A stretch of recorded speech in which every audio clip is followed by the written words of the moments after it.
ఐగుప్తీయులు వారిని పెట్టుచున్న హింస చూచితిని. కాగా రమ్ము, నిన్ను ఫరో యొద్దకు పంపెదను.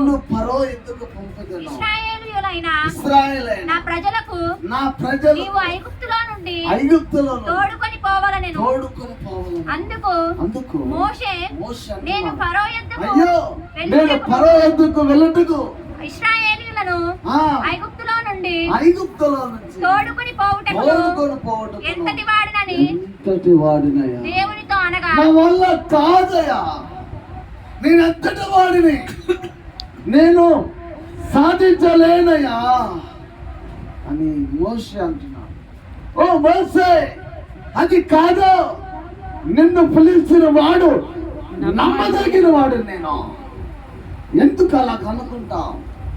ఈ వాక్యం వింటున్న దేవుని బిడలారా, నా చేత కాదు, నా వల్ల కాదు, నేను సాధించలేనేమో, భయపడిపోతున్నానని అనుకుంటున్నావా? నో, నువ్వు సాధించగలుగుతావు.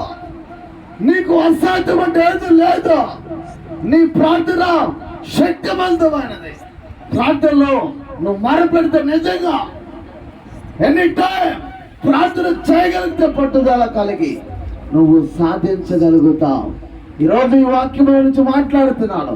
సాధ్యపడదేమో అనుకుంటున్నావా? ఈరోజు అది సాధ్యపడబోతున్నది. నువ్వు సాధించబోతున్నావు, నువ్వు సాధించబోతున్నావు. ప్రారంభిస్తున్నాడు,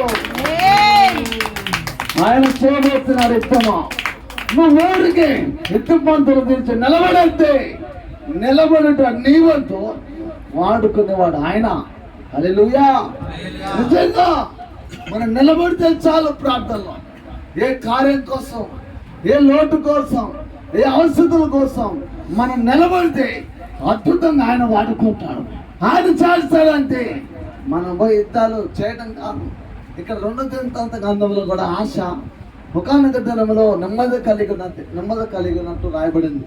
మరొక చోట రాయబడింది 14వ వచనం చూస్తే, అక్కడ యుద్ధము స్తంభంలో తీర్చగా, యుద్ధములు కలపుగా భయంకరమైన సైన్యము దండెత్తి వస్తున్నప్పుడు, అయ్యా విస్తారమైన సైన్యము చేతులు ఓడిపోకుండా బలము లేని వారికి బలము దయచేయనయ్యా, సహాయము కావాలయ్యా, నిన్నే నమ్ముకున్నామయ్యా అని ఆ రాజు దేవుని వైపు ఆధారపడ్డాడు.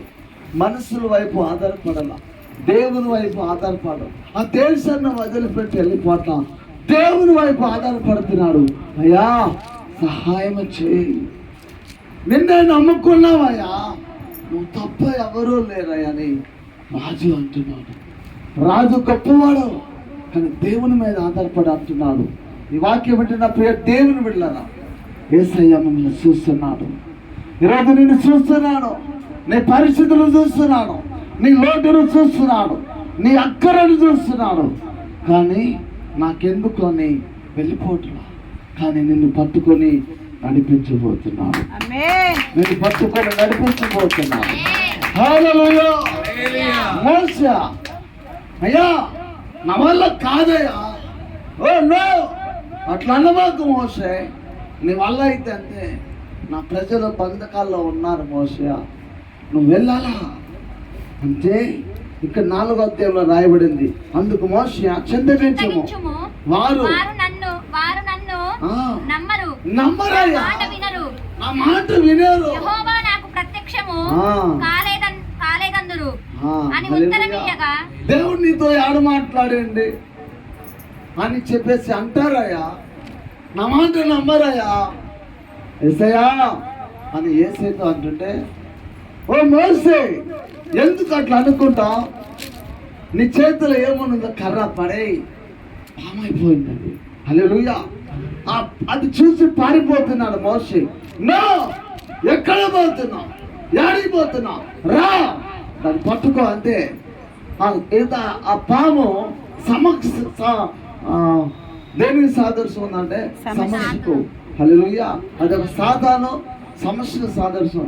దాన్ని పట్టుకో, నువ్వు భయపడుకో అని దాన్ని పట్టుకుంటే అది వెంటనే కర్ర అయిపోయింది. కర్ర విజయానికి సాదృశ్యం ఉన్నది. అధికారానికి సాదృశ్యంగా కొంచెం చప్పట్లో విజయం చూడగలిగాడు. హల్లెలూయా. అది చాలా దాని ద్వారా